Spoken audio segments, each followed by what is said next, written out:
Hello friends, welcome to our channel. My name is Dinesh Arya and I hope you all are well. उम्मीद करता हूं कि आप सभी लोग स्वस्थ होंगे और अच्छे से अपने घरों में होंगे।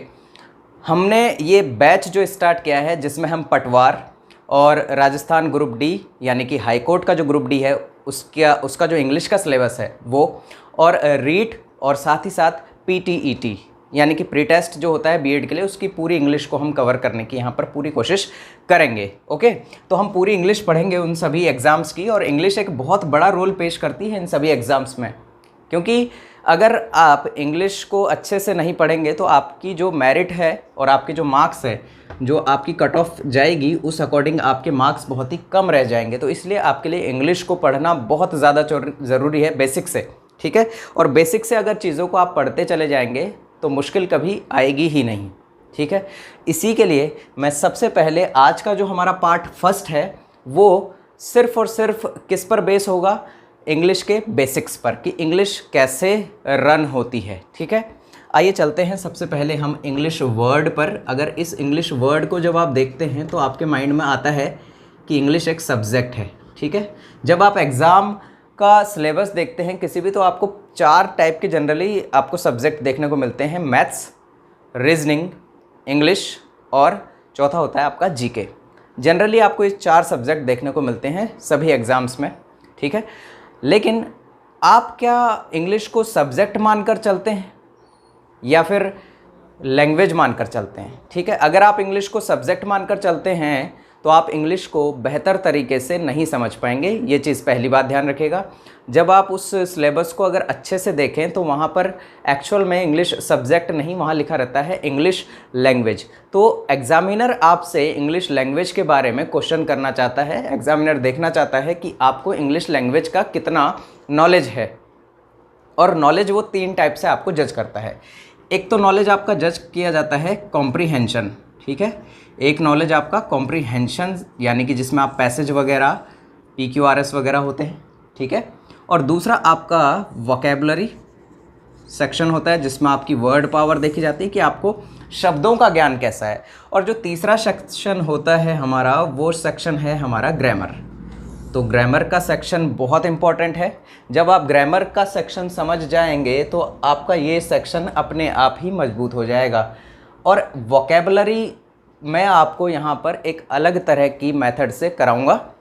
तो वोकैबुलरी की वीडियोस आप कोई सा भी एग्ज़ाम दीजिए, सभी एग्ज़ाम में क्या है, वोकैबुलरी का बहुत बड़ा रोल है। अगर आप वोकैबुलरी की बात करें तो आपको सिर्फ वर्ड याद रखने हैं, कुछ उन्हें यूज़ में लेना है डेली, ठीक है। मैं आपको बताऊंगा वीडियोस में।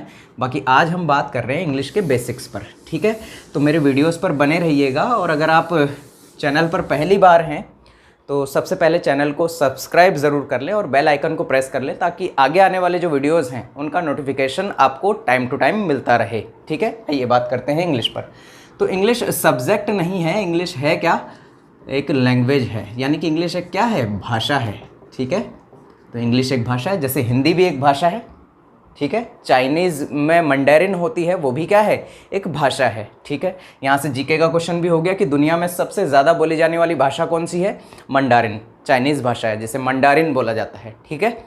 अच्छा, अब हम आते हैं कि लैंग्वेज क्या चीज़ होती है। अगर मैं लैंग्वेज की डेफिनीशन की बात करूँ, लैंग्वेज की डेफिनीशन, अब इस डेफिनीशन शब्द को ध्यान रख लीजिएगा। कई लोग इसे डेफिनेशन बोल देते हैं। अगर आप गलत बोलेंगे तो आप गलत लिखेंगे भी और गलत पढ़ेंगे भी, और आप कंफ्यूज हो जाएंगे। एग्ज़ाम के अंदर कई बार डिटेक्ट करने को आता है, वर्ड्स में डिफरेंस पता करना होता है कि कौन सा वर्ड सही लिखा हुआ है और कौन सा गलत लिखा हुआ है, डेफिनेशन या फिर डेफिनीशन। आप सही बोलेंगे तो सही जज करेंगे और सही आप पहचानेंगे। तो ये डेफिनेशन नहीं होता है, एक्चुअल में डेफिनीशन होता है, NITION। इन दोनों शब्द को ध्यान रखिएगा। मैं साथ ही साथ वोकैब भी लेता हुआ चलूँगा, मैं कई वर्ड के ऊपर बात भी करता हुआ चलूँगा बीच बीच में आपसे, तो आप बिल्कुल भी परेशान ना हो। तो लैंग्वेज की अगर डेफिनेशन की बात करें तो लैंग्वेज क्या होती है। लैंग्वेज एक ऐसी चीज़ है जिससे कि हम अपनी बात को दूसरों तक पहुँचा सकते हैं और दूसरों की बात को खुद समझ सकते हैं। अब इस चीज़ को करने के लिए, यानी कि दूसरों तक बात पहुँचाने के लिए या फिर दूसरों की बात को खुद समझने के लिए, हमारे पास 3 तरीके हो सकते हैं। We have 3 ways. तो 3 तरीके कौन से हैं, या तो मैं किसी को लिखकर अपनी बात को समझाऊं, या फिर बोलकर अपनी बात को समझाऊं, यानी कि पहला क्या हो गया रिटन, सेकंड क्या हो गया स्पोकन, और थर्ड जो होता है वो होता है हमारे पास ऑप्शन म्यूट लैंग्वेज का। ठीक है, आप छोटे बच्चों की बुक्स में अगर देखोगे फर्स्ट सेकंड या थर्ड की में, तो वहाँ आपको ये शब्द लिखा हुआ मिलेगा जिसे हम हिंदी में कहते हैं क्या, सांकेतिक भाषा, यानी कि संकेतों के माध्यम से जब हम किसी को कुछ चीज़ समझाते हैं तो वो होती है म्यूट लैंग्वेज। ठीक है, डीफ एंड डम जो होते हैं वो इस चीज़ का यूज़ करते हैं, है ना, म्यूट लैंग्वेज। लेकिन ये वैलिड नहीं है पूरी तरह से। अगर आप बोल सकते हैं या फिर लिख सकते हैं तो आपको उन दोनों में से किसी का एक का चयन करना है। ठीक है, तो ये वैलिड क्यों नहीं है, क्योंकि कई बार लोग क्या है इसका गलत मतलब समझ लेते हैं इशारों का, इसलिए ये वाली लैंग्वेज क्या है वैलिड नहीं है। ये उनके लिए है जो कि बोल या लिख नहीं सकते। ठीक है, आइए अब देखिए लैंग्वेज के हमने टाइप देख लिए कितने होते हैं, और लैंग्वेज होती क्या है वो भी हमने समझा। लैंग्वेज की छोटी सी डेफिनेशन हम लिख लेते हैं। मैं डेफिनेशन को इंग्लिश में लिख रहा हूँ, लेकिन बहुत ही ईजी इंग्लिश है। जहाँ तक हम कोशिश करेंगे कि सभी चीज़ों को जितना हो सके इंग्लिश में लिखेंगे और हिंदी में भी लिखेंगे। ठीक है, लेकिन जहाँ बहुत छोटी छोटी चीज़ें होंगी उन्हें हम इंग्लिश में ही लिख के रख लेंगे। ठीक है, क्लियर है ये बात। देखिए तो फिर language is a way of communication. Language क्या है, एक कम्युनिकेशन का ज़रिया है। अच्छा, कम्युनिकेशन क्या होता है, कम्युनिकेशन होता है लोगों से बातचीत करना, यानी कि जनसंपर्क या जनसंचार। ठीक है, लोगों से आपस में बातचीत करना, उनसे रिलेट करना क्या होता है कम्युनिकेशन करना। यहाँ से वर्ड को भी ध्यान रखिएगा, स्पेलिंग को ध्यान रखिएगा, COMMUNICATION। सर आप वर्ड क्यों बता रहे हो बार बार? वर्ड इसलिए बता रहा हूँ क्योंकि एग्ज़ाम में आपको कई बार डिटेक्ट करने को आता है कि कौन सा शब्द सही है और कौन सा शब्द गलत है। ठीक है, तो अगर आपको स्पेलिंग अच्छा होगा तो आप वर्ड के ऊपर आपकी कमांड अच्छी होगी, आपकी वोकेबलरी बहुत अच्छी हो जाएगी। ठीक है, कॉम्प्रिहेंशन में आपको दिक्कत नहीं आएगा, ग्रामर को पढ़ते टाइम आपको दिक्कत नहीं आएगा, जब आप पैसेज को पढ़ेंगे तब आपको दिक्कत नहीं आएगा। ठीक है, इसलिए वर्ड के ऊपर भी काम करते हुए चलना है। तो लैंग्वेज क्या है, एक तरीका है किसका, कम्युनिकेशन का। अब चलते हैं कि लैंग्वेज का स्टार्ट कहाँ से हुआ है। ठीक है, लैंग्वेज की ओरिजिन क्या है ना। तो लैंग्वेज की जो ओरिजिन है, किसी भी लैंग्वेज की बात करें आप दुनिया में, तो उस किसी भी लैंग्वेज की जो ओरिजिन है वो स्टार्ट होती है एक साउंड से। ठीक है, मेरे मुंह से कुछ साउंड निकला तो कौन सी कैटेगरी आ गई, लैंग्वेज की। लेकिन वो जो साउंड है, मैं चिल्लाने लगूँ अभी तो वो लैंग्वेज नहीं होगी। ठीक है, ये साउंड भी कैसा होना चाहिए, ये साउंड होना चाहिए मीनिंगफुल। ठीक है, यानी कि इस साउंड का कोई अर्थ ज़रूर निकलना चाहिए, तब वो लैंग्वेज की कैटेगरी के अंदर फॉल करेगा। ठीक है बात। तो साउंड से कैसा साउंड आया, मीनिंगफुल साउंड, तो कैटेगरी किसकी आ गई, लैंग्वेज की। ठीक है, तो स्टार्ट कहाँ से हुई है कोई भी लैंग्वेज, साउंड से। अच्छा, अब साउंड की बात करूँ अगर मैं, तो हमारे पास टोटल कितने साउंड होते हैं। ठीक है, तो हमारे पास जो टोटल साउंड होते हैं, हमारे पास साउंड कितने होते हैं टोटल, अगर मैं टाइप्स ऑफ साउंड की बात करूं, टाइप्स ऑफ साउंड, तो हमारे पास टोटल 44 टाइप के साउंड होते हैं। कितने टाइप के साउंड होते हैं, टोटल 44 टाइप के साउंड होते हैं। इसमें से अगर हम डिवाइड करें तो वाउल और कंसोनेंट। ठीक है, तो कितने वाउल साउंड होते हैं, टोटल 20 वाउल साउंड होते हैं, और 24 हमारे पास होते हैं क्या, कंसोनेंट साउंड। अब आप कहेंगे कि वाउल तो हमने 5 ही पढ़े थे, आपने 5 वाउल पढ़े थे, लेकिन ये 20 क्या हैं, वाउल साउंड्स हैं, यानी कि जो क्या निकलती है, ध्वनियाँ निकलती हैं, साउंड्स निकलते हैं, वो 20 टाइप के साउंड्स निकलते हैं वाउल से। वाउल साउंड हम उन्हें कहते हैं। ठीक है, स्पेलिंग को सही कर लीजिएगा, VOWEL। ठीक है, वाउल साउंड्स कितने होते हैं, 20। अच्छा, वाउल साउंड और कंसोनेंट साउंड में डिफरेंट क्या है, क्या डिफरेंस है, देखिएगा ज़रा।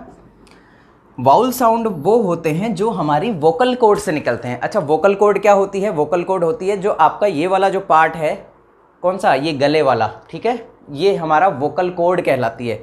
जैसे कि देखिए, मैं आपको एक इमेज बना के दिखाता हूँ। ये एक व्यक्ति है और ये इसकी गर्दन है, और इस पर जो ये वाला हिस्सा है ये कहलाता है क्या, वोकल कॉर्ड। ठीक है, ये वोकल कॉर्ड कहलाती है। जितने भी ध्वनियाँ या जितने भी साउंड इस वोकल कॉर्ड से निकलते हैं ना, वो सारे होते हैं क्या, वाउल साउंड। ठीक है, वो सारे क्या होते हैं, वाउल साउंड। और other than vocal cord sound, वो कहलाती हैं क्या, कंसोनेंट साउंड। ये साउंड है, इन साउंड से ही जनरेट होते हैं लेटर्स। ठीक है, अभी लेटर के ऊपर हम चलेंगे थोड़ी देर में, लेकिन आपको ये चीज़ समझ में आ गई होगी कि वाउल साउंड होते हैं कितने 20 और कंसोनेंट साउंड कितने होते हैं 24। इसीलिए जब कई बार आप ऑनेस्ट शब्द लिखते हैं तो इसके आगे भी आपको लगाना पड़ता है क्या, एन। क्यों लगाया आपने एन? क्योंकि इस शब्द का जो साउंड है, इस शब्द का जो साउंड है यानी कि स्टार्टिंग साउंड है वो क्या है, ओ है। क्या है, ओ, ऑनेस्ट है ना, या मैं इसको ये वाला ओ लिख लेता हूँ। तो इसका जो स्टार्टिंग साउंड है वो क्या है, ओ है। हमें लेटर से कोई मतलब नहीं है, यानी कि आर्टिकल का यूज़ साउंड के अकॉर्डिंग होता है। जब हम आर्टिकल पढ़ेंगे तो उसमें इसको डिटेल से और पढ़ेंगे। आर्टिकल का यूज़ किसके अकॉर्डिंग होता है, साउंड के अकॉर्डिंग होता है, ना कि लेटर के अकॉर्डिंग। और हमें क्या पढ़ाया जाता है कि ए, ई, आई, ओ, यू, यानी कि 5 जो वाउल हैं उसके अकॉर्डिंग आपको आर्टिकल का यूज़ करना है। ऐसा आपने पढ़ा होगा या फिर देखा होगा, लेकिन उन 5 के अकॉर्डिंग नहीं, हमें इन 20 वाउल साउंड के अकॉर्डिंग हमें यूज़ करना होता है किसका, आर्टिकल का। ठीक है, अगर इस 20 वाउल के आर्टिकल के इन 20 वाउल्स के साउंड के अकॉर्डिंग अगर कोई साउंड जनरेट हो रही है तो उससे पहले आर्टिकल एन आएगा। ठीक है, ये बात हम आर्टिकल में और अच्छे से पढ़ेंगे। अभी के लिए इतना ही है कि वाउल साउंड क्या होती हैं, जो वोकल कोड से निकलती हैं। 20 हमारे पास हैं टोटल क्या, साउंड्स। कौन सी साउंड्स है, वाउल साउंड्स। ठीक है, टोटल टाइप्स कितने हैं साउंड्स के, 44। आप हिंदी में भी 44 साउंड्स पढ़ते हैं। और कंसोनेंट साउंड्स कितनी हैं, 24। ठीक है, और वाउल साउंड्स कितनी हैं, 20। ठीक है, अब एक चीज़ और देखिएगा यहाँ पर, आप इस चीज़ को, अगर आप मुझ पर बिलीव नहीं करते हैं तो आप इस चीज़ को IPA, यहाँ पर आप गूगल पर डालेंगे IPA तो पूरा आपके सामने खुल जाएगा, विकिपीडिया इसका, यानी कि इंटरनेशनल फोनेटिक अल्फ़ाबेट। मैं आपको लिख देता हूँ, इंटरनेशनल फोनेटिक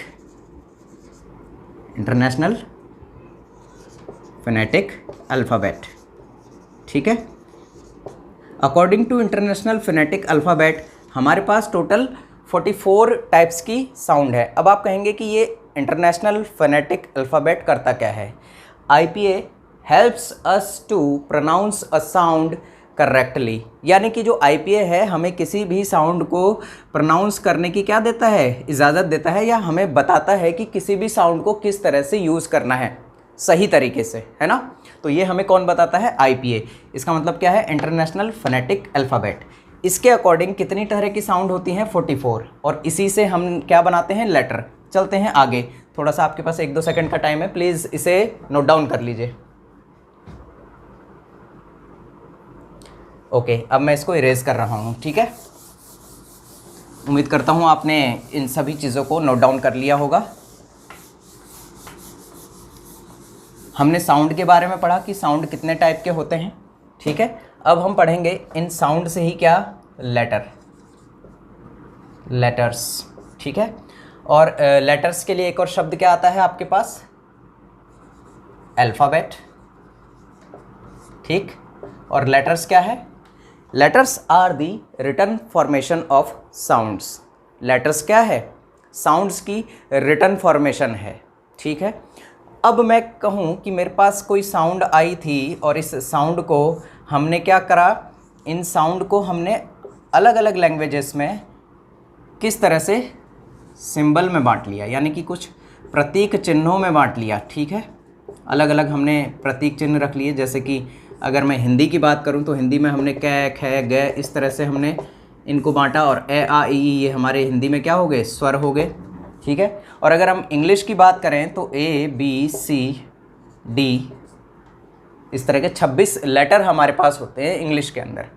तो ये हमारे हिंदी के प्रतीक चिन्ह हो गए, ये हमारे इंग्लिश के प्रतीक चिन्ह हो गए। इंग्लिश की लैंग्वेज इंटरनेशनल लैंग्वेज बन गई, क्योंकि इंग्लिश के जो लेटर थे वो बहुत ईजी थे, इसीलिए सभी लोगों को समझने में क्या हुई, इनको आसानी हुई।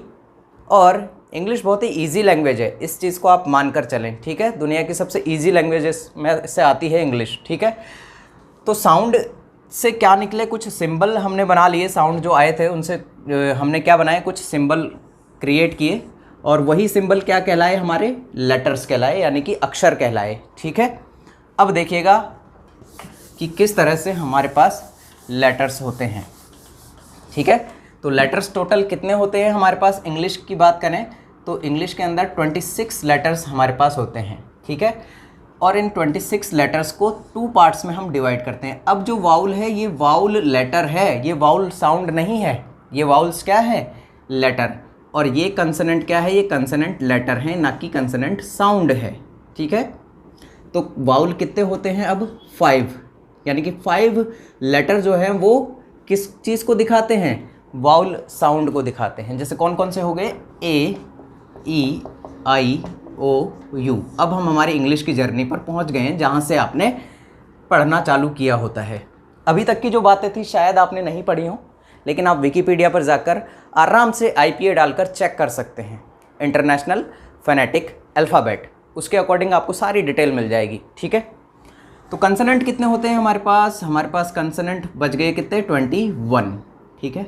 ये हमारे पास कंसोनेंट क्या क्या बच गए, B, C, D एक्सेट्रा, ठीक है। ये सारे हमारे कंसोनेंट हो गए।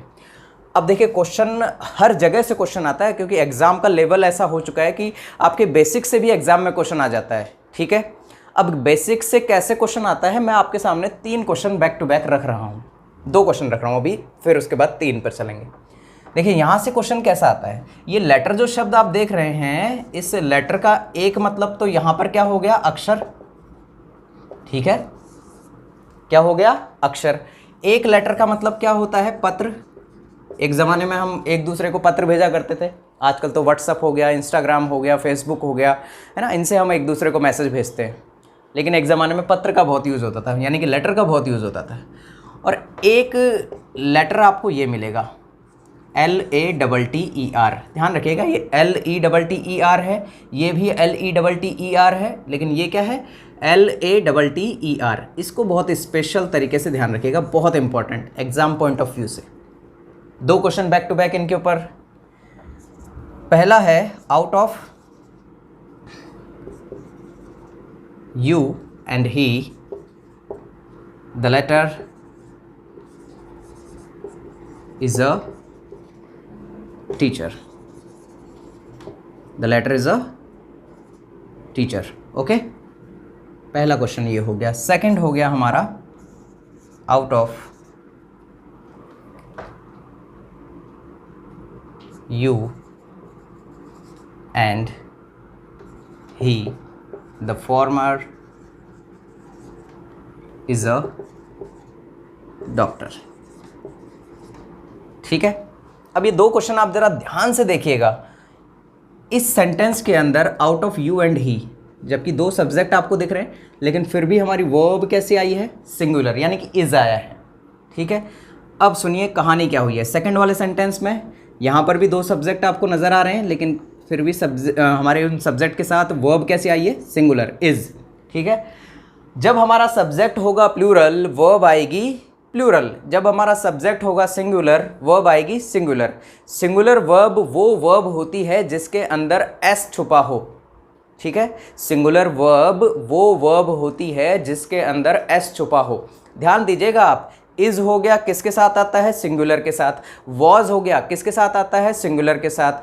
आप हैज़ देख लीजिए, हैज़ किसके साथ आता है, सिंगुलर के साथ। आप डस देख लीजिए, डस किसके साथ आता है, सिंगुलर के साथ। अगर आपको थोड़ी बहुत नॉलेज है प्रेजेंट के इंडेफिनेट की, तो वहाँ पर भी एस या फिर ईएस या आईईएस लगाया जाता है। कब, जब हमारा सब्जेक्ट होता है सिंगुलर। जैसे कि राम आम खाता है, तो आप क्या कहते हैं, राम ईट्स एन एप्पल। ध्यान दीजिएगा, आपने बचपन में बहुत बार पढ़ा है टेंसेस, और प्रेजेंट इंडेफिनेट टेंस आपने बहुत बार पढ़ा होगा। जैसे सीता स्कूल जाती है, सीता गोज़ टू स्कूल, ठीक है। तो वहाँ पर हम एस या ईएस लगाते हैं कब, जब हमारी वर्ब को हमें बनाना होता है सिंगुलर। अब यहाँ पर हमारे सब्जेक्ट जो हैं वो तो हमें नज़र आ रहे हैं प्लूरल, तो यहाँ पर हमारा सब्जेक्ट रियल कौन सा है वो देखने वाली बात है। तो ध्यान दीजिएगा लेटर से क्या है यहाँ पर कंसेप्ट। हालांकि ये कंसेप्ट आपको बाद में फिर से आएगा, लेकिन आप यहीं समझ ले तो बहुत अच्छी बात है। तो देखिए, द लेटर का मतलब होता है दो में से बाद वाला, ठीक है।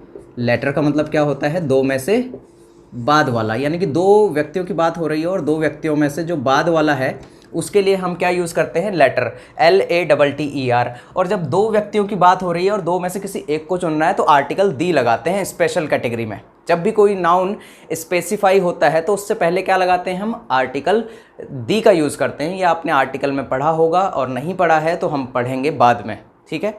तो स्पेसिफाई हो गया, तो स्पेसिफाई के लिए क्या आ गया, आर्टिकल दी आ गया यहाँ पर।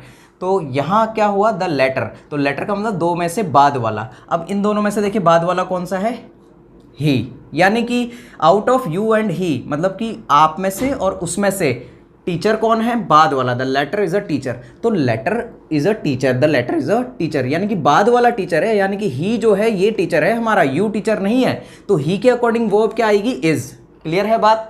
और एग्जामिनर आपको कहाँ फंसाएगा, एग्जामिनर आपको यहाँ पर आर देगा और आपको लगेगा कि नो एरर है, यानी कि इस सेंटेंस के अंदर कोई गलती नहीं है, कोई एरर नहीं है, और आप सेंटेंस में नो एरर लगाकर आ जाएंगे, जबकि सेंटेंस में गलती कहाँ पर है, यहाँ पर गलती है इज के अंदर। क्लियर हो गई बात। या फिर वो आपको देगा कि is a teacher, are a teacher, आपको 4 ऑप्शन दे दिए जाएंगे एग्जाम में, आपको लगेगा कि नहीं सेंटेंस तो बिल्कुल सही है। क्यों, क्योंकि आर लिखा हुआ है, लेकिन रियल में वहाँ क्या आना चाहिए, इज। वो एग्जाम में आपको आर देगा, मैंने यहाँ पर सही लिखा हुआ है, ठीक है। अच्छा, अगला है out of you and he the farmer is a doctor. अब यहाँ पर फॉर्मर आ गया, इस फॉर्मर को भी ध्यान रख लीजिए, द लेटर ध्यान रख रहे हैं तो आप। द फॉर्मर का मतलब क्या होता है, जैसे कई बार कपिल देव जी का इंटरव्यू आता है अगर टीवी पर, तो वहाँ लिखा हुआ आता है द फॉर्मर क्रिकेटर या the former captain of India, ठीक है। द फॉर्मर का मतलब क्या होता है, दो में से पहले वाला, ठीक है, दो में से पहले वाला। अब ये जो दो व्यक्ति हैं इनमें से पहले वाला कौन है, यू, तो यू के अकॉर्डिंग यहाँ पर इज सही है या फिर गलत है, आपको खुद पता लग गया होगा कि यू के अकॉर्डिंग यहाँ पर इज बिल्कुल गलत है, तो हमें लिखना क्या पड़ेगा, आर, ठीक है। क्या लिखेंगे, out of you and he the former are a doctor, यानी कि फॉर्मर मतलब पहले वाला, ठीक है, और द लेटर का मतलब बाद वाला। क्लियर है बात, फॉर्मर पहले वाला, द लेटर बाद वाला, ओके। उम्मीद करता हूँ आपको दोनों क्वेश्चन समझ में आ गए होंगे। दोनों कंसेप्ट ध्यान रखिएगा, फॉर्मर और लेटर का। कई बार एग्जाम में बहुत बार इस तरह से क्वेश्चन आता है, इसको आप नोट डाउन कर लीजिए, 2 सेकंड का आपके पास समय है, ठीक है। आई होप कि आपने नोट डाउन कर लिया होगा, इसलिए मैं अब इसे इरेज करने जा रहा हूँ और इरेज कर ही रहा हूँ। जब भी आप किसी एक्शन को रनिंग में दिखाते हैं तो ING का यूज़ करते हैं इज एम आर के साथ। जैसे कि मैं अभी कहूँ कि मैं बोर्ड से लिखा हुआ जो है वो इरेज कर रहा हूँ, तो I am erasing the board या I am clearing the board या क्लीनिंग द बोर्ड, ठीक है। आइए अब हम चलते हैं हमारे नेक्स्ट कंसेप्ट पर। देखिए, द लेटर की बात हो गई, यहाँ से भी क्वेश्चन आया है, बेसिक से क्वेश्चन आते हैं बहुत सारे। अच्छा, अब मुझे एक चीज़ बताइए, ये जो अल्फ़ाबेट शब्द आपको दिखाई दे रहा है, क्या ये प्लूरल है या फिर सिंगुलर है? चलिए हम बात करते हैं दूसरे शब्द की। क्या ये चिल्ड्रन शब्द प्लूरल है या फिर सिंगुलर है? आप कहेंगे प्लूरल है, बचपन से पढ़ा था, चाइल्ड का प्लूरल चिल्ड्रन होता है। अच्छा, पीपल शब्द कैसा है सर? तो आप कहेंगे पीपल शब्द भी प्लूरल है, क्योंकि पीपल में क्या है, बहुत सारे लोग हैं। चिल्ड्रन में क्या है, बहुत सारे बच्चे हैं। इसी तरह से आप शब्द लिखते हैं कैटल, तो कैटल शब्द भी कैसा है आपका, प्लूरल है। वाई? क्योंकि कैटल के अंदर बहुत से मवेशी होते हैं, यानी कि जानवर होते हैं। जानवरों का जो झुंड है वो क्या कहलाता है, कैटल कहलाता है।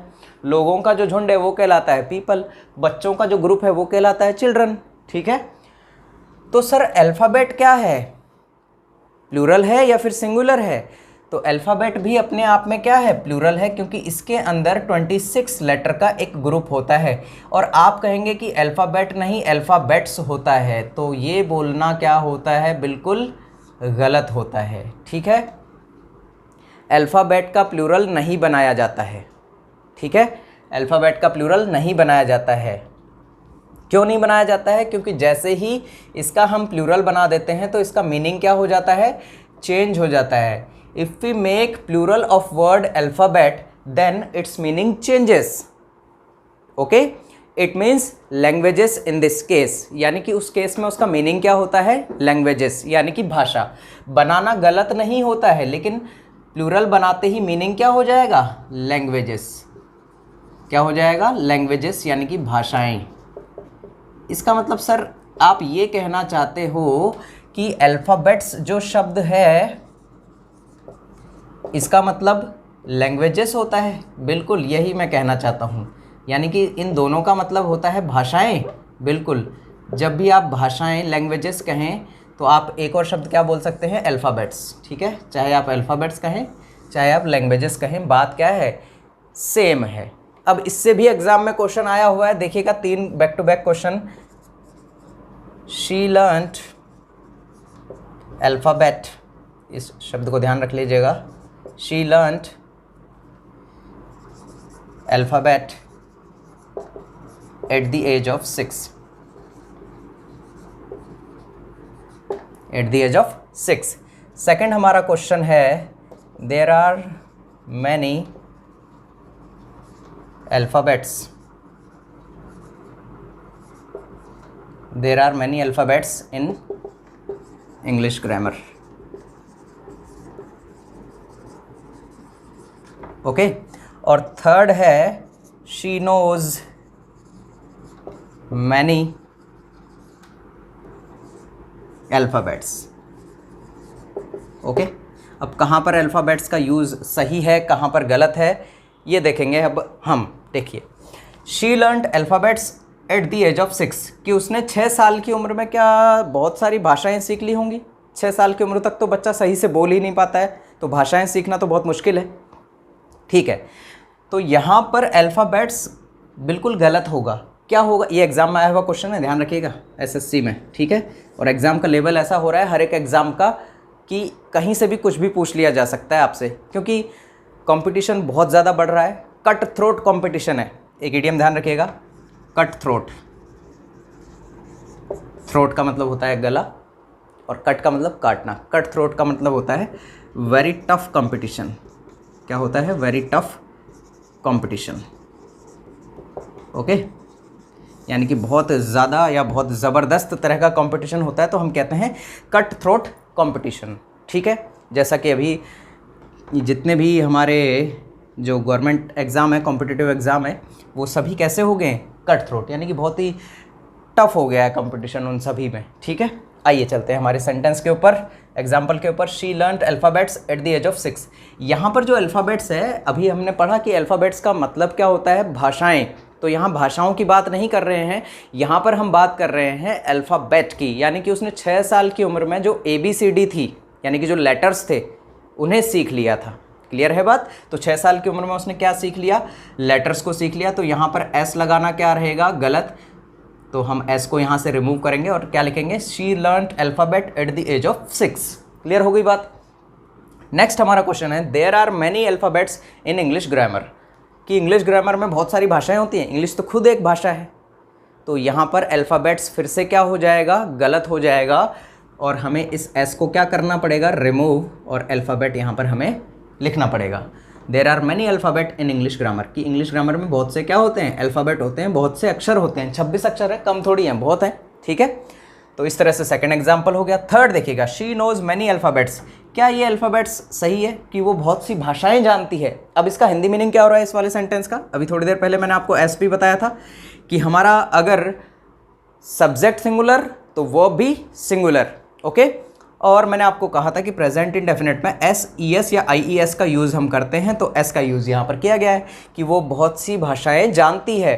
तो यहाँ पर जो अल्फ़ाबेट्स है उसका मतलब क्या हो रहा है, भाषाएं, यानी कि वह बहुत सी भाषाओं की जानकारी रखती है, या उसे बहुत सी भाषाएं आती है, या फिर वह बहुत सी भाषाएं जानती है। ठीक है, तो यहाँ पर अल्फ़ाबेट्स कहना क्या है, बिल्कुल सही है। ठीक है, शी नोज मैनी अल्फ़ाबेट्स, की वो बहुत सी भाषाएं जानती है।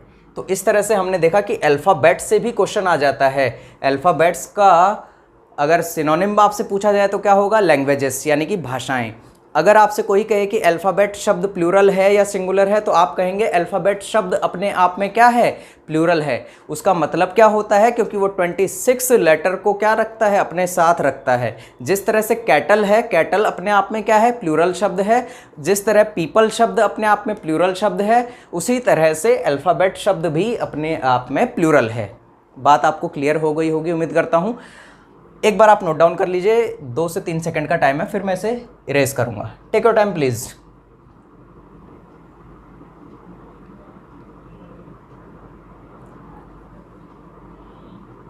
Now I am going to erase it. अब मैं इसे इरेज करने जा रहा हूँ। उम्मीद करता हूँ कि आपको सारी चीज़ें क्लियर हो रही होंगी स्टेप बाय स्टेप, और आपको काफ़ी चीज़ें जो हैं, जो आपने अगर कभी नहीं पढ़ी होंगी या फिर पढ़ी होंगी, फिर भी आपको ये नहीं पता हो कि यहाँ से भी क्वेश्चन आ सकता है, तो वो सारी चीज़ें आपको पता लगती जा रही होंगी। चीज़ों को समझते चलिए बिल्कुल ज़ीरो से, और मुश्किल बिल्कुल लगेगा ही नहीं कोई भी चीज़, ठीक है। अब देखिए आगे हमने बात की सबसे पहले साउंड की, साउंड से हमने बात की लेटर की। अब लेटर से एक स्टेप हम ऊपर चल रहे हैं, ठीक है। लेटर से एक स्टेप ऊपर चल रहे हैं। एक स्टेप ऊपर चलने का मतलब है कि हम वर्ड के ऊपर चल रहे हैं। किसके ऊपर? वर्ड के ऊपर। वर्ड का मतलब क्या होता है? शब्द, ठीक है। शब्द किसे कहते हैं? शब्द हम कहते हैं अ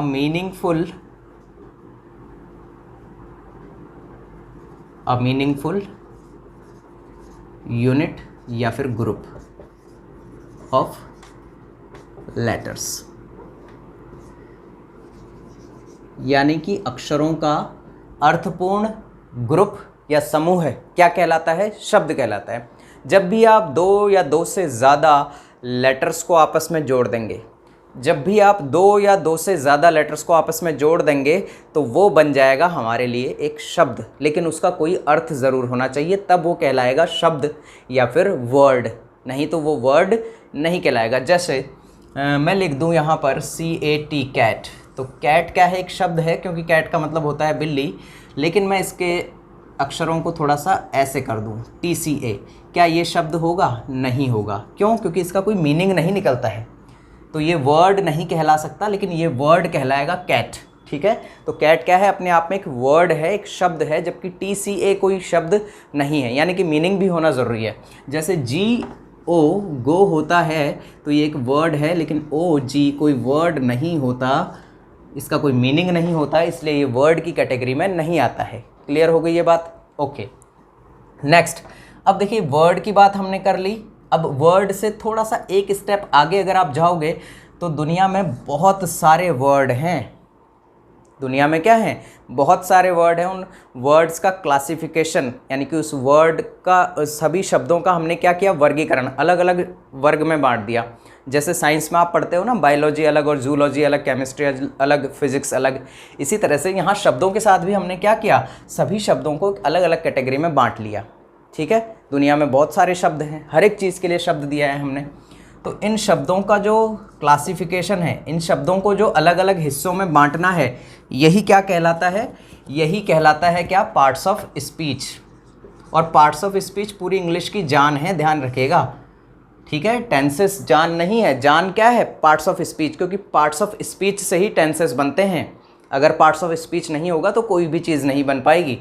देखिएगा ज़रा सा, हम करेंगे इसके बारे में भी बात में। स्पीच का मतलब क्या होता है? बोलना, समझाना, भाषण देना, कहना। स्पीच के बहुत सारे मतलब हो सकते हैं, ठीक है। और ऑफ आता है का, के, की के सेंस में। किस सेंस में आता है? का, के या की, यानी कि रिलेशन शो करने के सेंस में।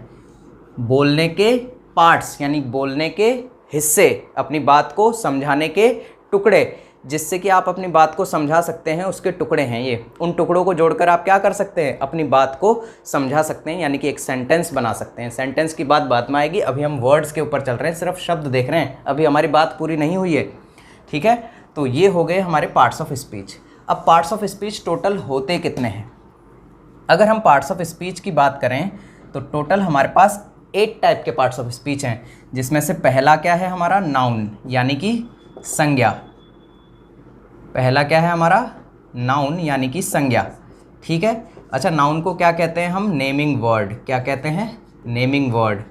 इस दुनिया में जितनी भी चीज़ें हैं, हर एक चीज़ को हमने नाम दिया है, चाहे वो हमारी फीलिंग्स हो, उसे भी हमने नाम दे दिया है। हमारे पूरी बॉडी में जितने भी पार्ट्स हैं, यहाँ तक कि हमारा शरीर जो है वो भी क्या है? एक नाउन है, क्योंकि उसे भी हमने क्या दिया है?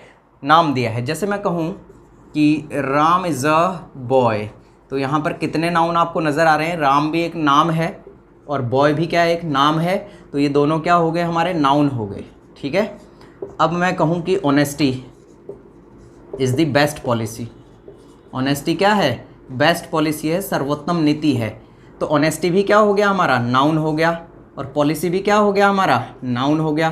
कैसी पॉलिसी है? क्या है? Honesty is the best policy. अच्छा यहाँ बेस्ट रह गया है, इसको भी लिख लीजिए। Honesty is the best policy. कैसी पॉलिसी है? बेस्ट है, ठीक है। अच्छा ऑनेस्टी भी क्या हो गया हमारे लिए? नाउन हो गया। अच्छा ये नाउन का यूज़ क्या है? इस नाउन का ये यूज़ है कि नाउन किसी भी सेंटेंस के अंदर क्या बन सकता है? सब्जेक्ट या फिर ऑब्जेक्ट। सब्जेक्ट या फिर ऑब्जेक्ट बनने की क्वालिटी जो है वो नाउन रखता है, ठीक है। अच्छा आप कहेंगे कई बार कि swimming is a good exercise, कि सर यहाँ पर थोड़ा सा दिक्कत आती है कि स्विमिंग क्या है। तो स्विमिंग यहाँ पर क्या है? वर्ब नहीं है। स्विमिंग यहाँ क्या बन गया? अब नाउन बन गया। जब आप जीरंड पढ़ेंगे, नॉन फाइनाइट वर्ब पढ़ेंगे किस तरह से बनती हैं, तो उसमें आपको ये सारी चीज़ें पता लगेंगी। ये जीरंड है एक्चुअल में, है ना, तो ये नाउन बन जाता है, ठीक है। तो यहाँ पर स्विमिंग अब वर्ब नहीं है। क्यों? क्योंकि वो नाउन की जगह पर आकर बैठ गया, यानी कि सब्जेक्ट की जगह पर आकर बैठ गया है। और सब्जेक्ट की जगह पर आकर जो भी शब्द बैठेगा वो या तो नाउन होगा या प्रोनाउन होगा। और उसी तरह से ऑब्जेक्ट की जगह पर भी दो ही शब्द हो सकते हैं, या तो वो नाउन होगा या फिर प्रोनाउन होगा। यानी कि आप ये कहना चाहते हैं कि पार्ट्स ऑफ स्पीच में सिर्फ दो ऐसे पार्ट्स ऑफ स्पीच हैं जिन्हें किसी भी सेंटेंस का सब्जेक्ट या फिर ऑब्जेक्ट बनाया जा सकता है। तो वो कौन से दो हैं? पहला तो हमारा हो गया कौन? नाउन यानी कि नेमिंग वर्ड्स, और दूसरा हमारा हो गया प्रोनाउन यानी कि सर्वनाम, ठीक है। दूसरा क्या हो गया?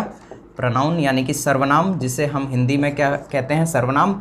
और इससे क्या किया जा सकता है? रिप्लेसेस या रिप्रेजेंट्स अ नाउन। ये क्या करता है? किसी नाउन को रिप्रेजेंट करता है या नाउन को रिप्लेस करता है। जैसे मैंने कहा था अभी थोड़ी देर पहले कि Ram is a good boy, Ram is a good boy,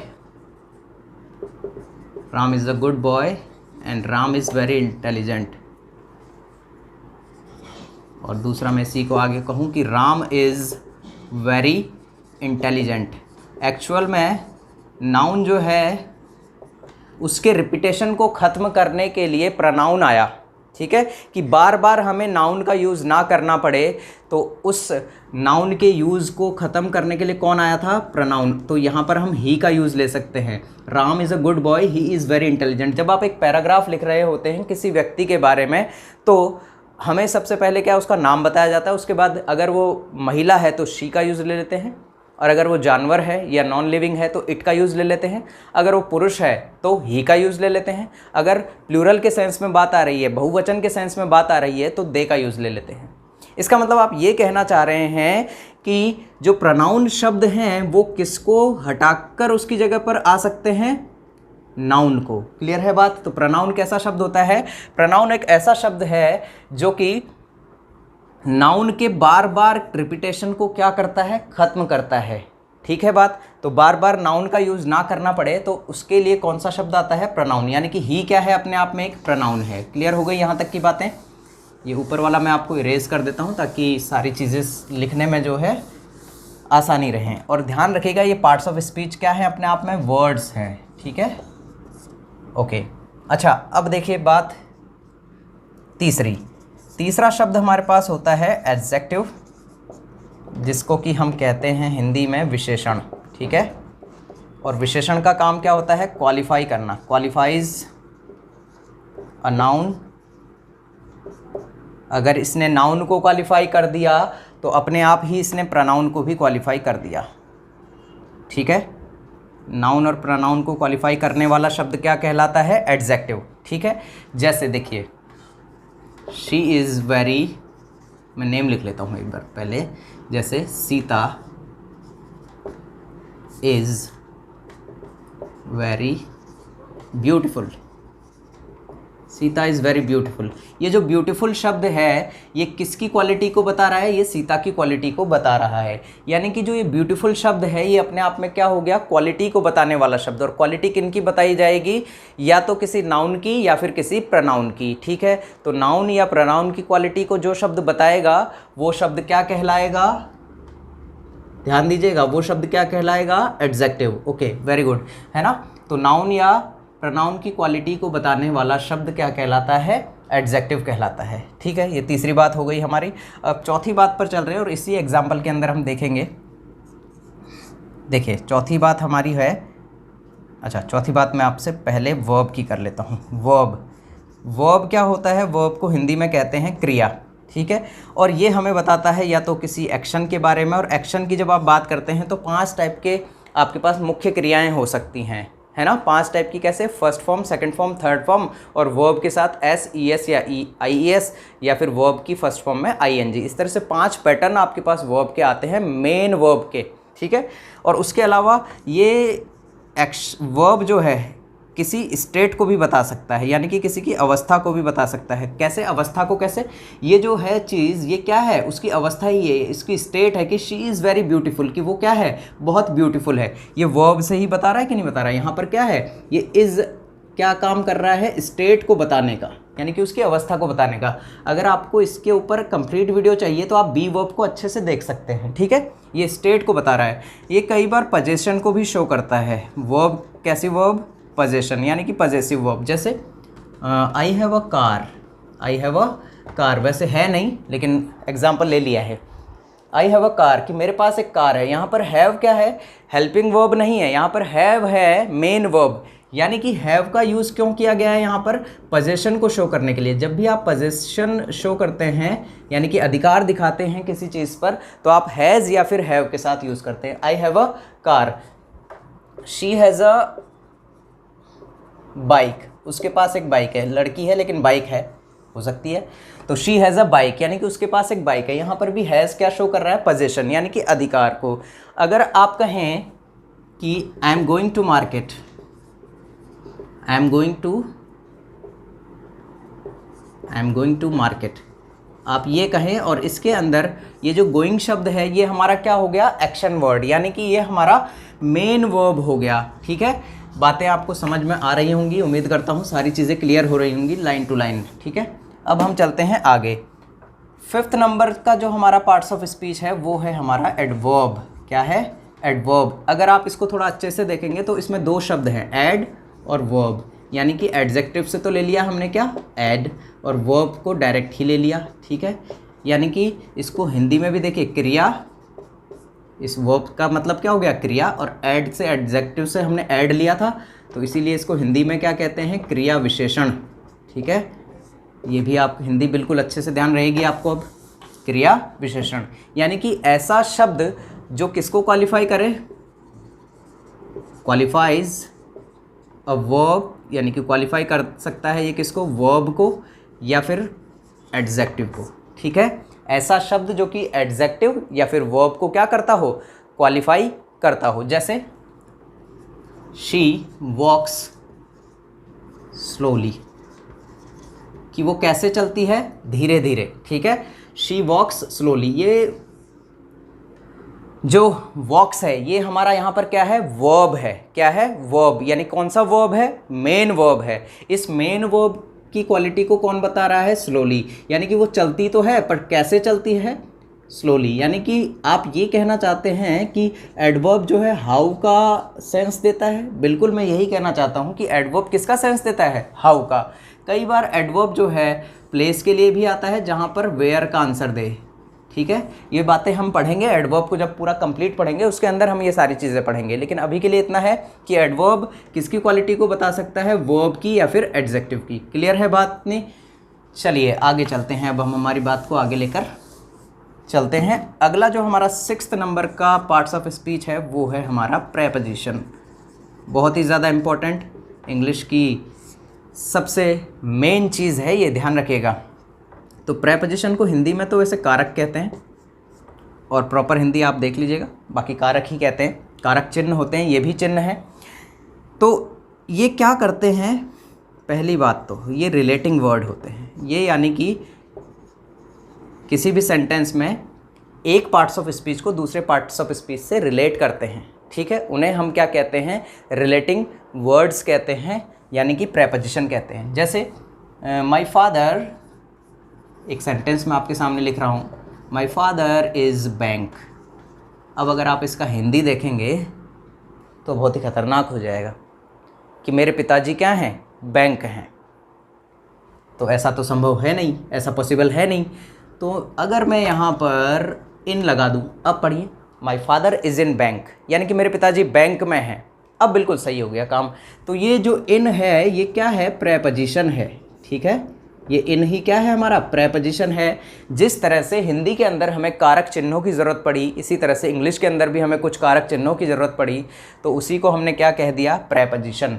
मेरे फादर बैंक में हैं, अगर मेरे फादर बैंक है तो ये मैं शब्द जो है बीच में से ये हट गया। हिंदी के अंदर भी कारक चिन्ह का बहुत बड़ा रोल है, अर्थ का अनर्थ हो जाता है, ठीक है। इसी तरह से इंग्लिश के अंदर भी प्रेपोजिशन का बहुत बड़ा रोल है अपने आप में। क्लियर है बात ये? तो ये हो गया प्रेपोजिशन। 7वें नंबर पर चल रहे हैं हम। जब 7वें नंबर की बात करें तो 7वें नंबर होता है हमारा कंजंक्शन। क्या होता है? कंजंक्शन, जिसका मतलब क्या होता है, संयोजक, ठीक है, यानी कि जोड़ने वाला। अगर इस शब्द को ज़रा सा तोड़ें तो यहाँ पर आपको नज़र आ रहा होगा जंक्शन। और जंक्शन क्या होता है? एक ऐसा हिस्सा होता है, ये पटरियाँ होगी, यहाँ पर मुंबई से ट्रेन आ रही है, यहाँ पर दिल्ली से ट्रेन आ रही है, यहाँ कोलकाता से ट्रेन आ रही है, यहाँ चेन्नई से ट्रेन आ रही है, यहाँ अहमदाबाद से ट्रेन आ रही है, यहाँ पुणे से ट्रेन आ रही है। यानी कि जंक्शन एक ऐसा हिस्सा हो गया सर जो सभी शहरों को जोड़ता है। बिल्कुल वही बात है कि जंक्शन एक ऐसा स्थान जो कि सभी शहरों को आपस में जोड़ता है, ठीक है, जहाँ से आपको लगभग सभी शहरों के लिए ट्रेनें मिल सकती हैं। तो वो स्थान क्या कहलाता है? जंक्शन। उसी तरह से हमारी इंग्लिश के अंदर कंजंक्शन होता है, जो कि दो पार्ट्स ऑफ स्पीच को जोड़ सकता है या फिर दो सेंटेंसेस को जोड़ सकता है, ठीक है, दो पार्ट्स ऑफ स्पीच को जोड़ सकता है या फिर दो सेंटेंसेस को जोड़ सकता है। अब आपको याद आ रहा होगा आपका सबसे बेहतरीन कंजंक्शन जो आपने बचपन से लेकर आज तक पढ़ा है, जैसे कि राम एंड श्याम, ये पढ़ा है ना आपने, राम एंड श्याम। तो ये जो ये जो एंड कंजंक्शन लगा है यहाँ पर, ये क्या काम कर रहा है? ये श्याम और राम को जोड़ने का काम कर रहा है। तो एंड क्या हो गया हमारा यहाँ पर? कंजंक्शन हो गया। Ram and Shyam go to school daily, कि राम और श्याम रोज़ाना स्कूल जाते हैं। बहुत अच्छे लड़के हैं दोनों, इसीलिए बचपन से हम राम एंड श्याम बोलते हुए आ रहे हैं, और दोनों क्या करते हैं? रोज़ स्कूल जाते हैं, ठीक है। तो ये हो गया हमारा कंजंक्शन तक की बात। कंजंक्शन के बाद जो लास्ट हमारा बचा हुआ है वो है हमारा इंटरजेक्शन। बट भी अपने आप में एक कंजंक्शन है, ध्यान रखिएगा, ठीक है। बट भी क्या है? अपने आप में एक कंजंक्शन है। अब बात करते हैं लास्ट, इंटरजेक्शन, जिसको कि हिंदी में तो हम कहते हैं विस्मयादि बोधक। यहाँ पर मेरे पास जगह कम है, मैं मुंह से बोल रहा हूँ आपको विस्मयादि बोधक, बाकी आपको दिख जाएगा, मैंने लिख ही दिया है अब, विस्मयादि बोधक। और इसका अगर एक्सप्लेनेशन करें तो ये होते हैं सडन फीलिंग एक्सप्रेसिंग वर्ड, यानी कि अचानक से महसूस करने वाले शब्द जो हैं वही क्या कहलाते हैं? कंजंक्शन। और ये मैं कहूँ कि हमारी इमोशंस हैं, ऐसी इमोशंस जो हमने सोचकर नहीं बोली होती हैं, अचानक से हमारे मुंह से निकल जाती है। जैसे कई बार आप मैच जीतते हैं या कोई भी चीज़ विन करते हैं तो आपके मुंह से निकल जाता है हुर्रे। अगर कोई चीज़ आपसे गलत हो जाती है या थोड़ी सी मिस्टेक हो जाती है तो ओह, है ना। और कोई चीज़ आपको अच्छी लगती है तो आप वाव, आपके मुंह से निकल गया। मतलब आपने ये शब्द जो है सोचकर नहीं बोले, ये कैसे बोले? अचानक से कोई घटना घटित हुई और आपके मुंह से शब्द निकल गया। जब भी ऐसी या ऐसे शब्द जो हैं बिना सोचे समझे मुंह से निकल जाते हैं तो उन शब्दों को ही हम क्या कहते हैं? इंटरजेक्शन। जनरली इनको एक्सक्लेमेशन मार्क से शो किया जाता है, जनरली, हमेशा नहीं, जनरली, ठीक है। सडन फीलिंग एक्सप्रेसिंग वर्ड्स, मैं ऊपर लिख देता हूँ, सडन फीलिंग एक्सप्रेसिंग वर्ड्स, यानी कि कोई चीज़ आपने अचानक से महसूस की और आपने बोल दिया। जैसे ये शब्द हो गया ओह, ये क्या है आपका? हुर्रे। हुर्रे की स्पेलिंग आप देख लीजिएगा, सही स्पेलिंग देख लीजिएगा। और वाव, इस तरह के जो शब्द हैं वो क्या कहलाते हैं? इंटरजेक्शन कहलाते हैं, ठीक है। आज का वीडियो यहीं रखते हैं, अगला वीडियो ज़रूर देखिएगा, इसी से कनेक्ट होगा, जिसमें कि हम बात करेंगे सेंटेंसेस क्या होता है, सेंटेंसेस का स्ट्रक्चर कैसे होता है, किस सेंटेंस के अंदर आपको किस तरह की वर्ब यूज़ करनी होती है, कहाँ पर हमारा सब्जेक्ट छुपा हुआ रहता है और हमारा ऑब्जेक्ट क्या होता है, ऑब्जेक्ट को किसी सेंटेंस के अंदर कैसे पहचाना जाता है, क्योंकि ऑब्जेक्ट का बहुत बड़ा रोल रहता है और सब्जेक्ट का भी बहुत बड़ा रोल रहता है। अगर आपको सेंटेंस के अंदर सब्जेक्ट या फिर ऑब्जेक्ट की पहचान हो गई तो सेंटेंस आपके लिए बन गया क्या? ईजी, यानी कि एरर आपके लिए हो गया बिल्कुल ईजी, क्योंकि आपको सेंटेंस में सब्जेक्ट का पता लग गया है कि ओरिजिनल सब्जेक्ट क्या है। तो ओरिजिनल सब्जेक्ट जब आपको पता लग जाएगा तो आपके लिए एरर डिटेक्ट कर पाना बहुत आसान हो जाएगा। और अगर आपको ऑब्जेक्ट का पता लग गया तो आपके लिए आसान हो जाएगा पैसिव, और आपके लिए आसान हो जाएगा क्या कि ऑब्जेक्ट तो मुझे पता लग गया, अब मुझे एडवर्ब है कोई शब्द या एडजेक्टिव है या किस तरह से उसका यूज़ है, वो सारी चीज़ें पता लग जाएंगी। इसीलिए मैंने कहा था कि parts of speech is very important for you. ठीक है, कि पार्ट्स ऑफ स्पीच क्या है आपके लिए बहुत ज़्यादा इंपॉर्टेंट है। ठीक है, अब आज की बात को यहीं ख़त्म करते हैं। वीडियो अगर पसंद आया हो तो लाइक ज़रूर कर दीजिएगा, कहने की ज़रूरत नहीं है, और अपने फ्रेंड्स को ज़रूर शेयर कीजिएगा। और ये वीडियो देखने के लिए आपका बहुत बहुत धन्यवाद। ठीक है, थैंक्स अ लॉट। और इस चीज़ को आप नोट डाउन कर लीजिए। Take your time please.